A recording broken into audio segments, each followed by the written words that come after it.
હવામાન વિભાગ તરફથી આજે 30 તારીખ અને આવતીકાલે 31 તારીખ જુલાઈ મહિનાનું બંને દિવસો માટે આજે ઓરેન્જ એલર્ટ છે અને કાલનું માટે રેડ એલર્ટ છે જે આપવામાં આવેલી છે. એના તકેદારીના પગલાંના ભાગરૂપે ગઈકાલે સાંજથી ઘણા બધા જે પ્રોએક્ટિવ મેસર્સ છે સુરત મહાનગરપાલિકા તરફથી શરૂ કરવામાં આવી રીતે છે.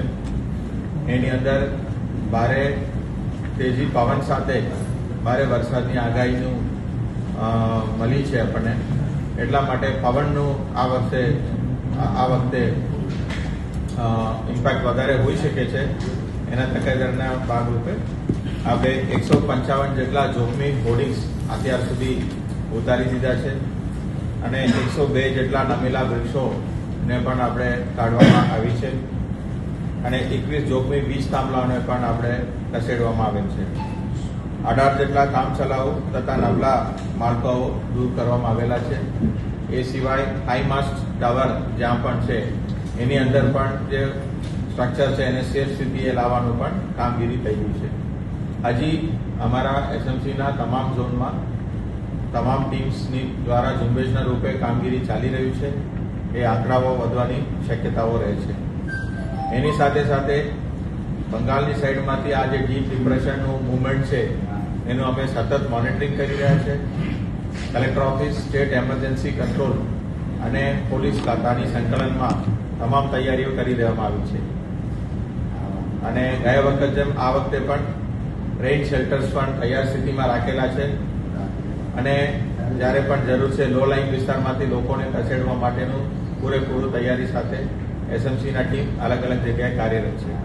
હાલની તબક્કે આપની શહેરની અંદર એક એનડીઆરએફ અને 2 એસડીઆરએફની ટીમ પણ તૈયાર સ્થિતિમાં છે અને જ્યારે જરૂર છે ત્યારે એમને એડવાન્સ લોકેશન ઉપર જ્યાં લો લાઇન વિસ્તાર છે, જોખમી વિસ્તાર છે, ત્યાં અડધો કલાકમાં ડિપ્લોયમેન્ટ કરવાની તૈયારી સાથે બધાને ઊભા કરવામાં આવી છે, સ્ટેન્ડ બાયમાં રાખવામાં આવેલા છે.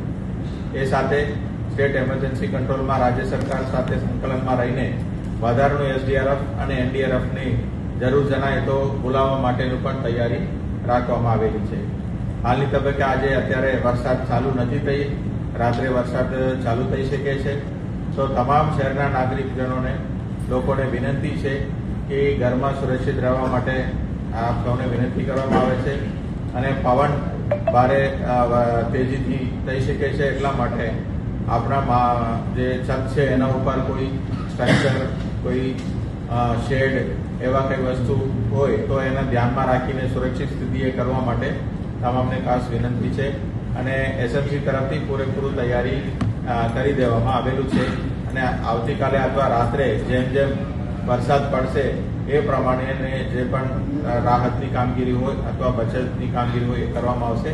સૌથી પહેલાં એવાક્યુએશન માટે ફોકસ કરવામાં આવશે અને લો લાઇન વિસ્તારમાંથી લોકોને રેઇન શેલ્ટરમાં ખસેડવાની તૈયારી કરવામાં આવી દીધી છે.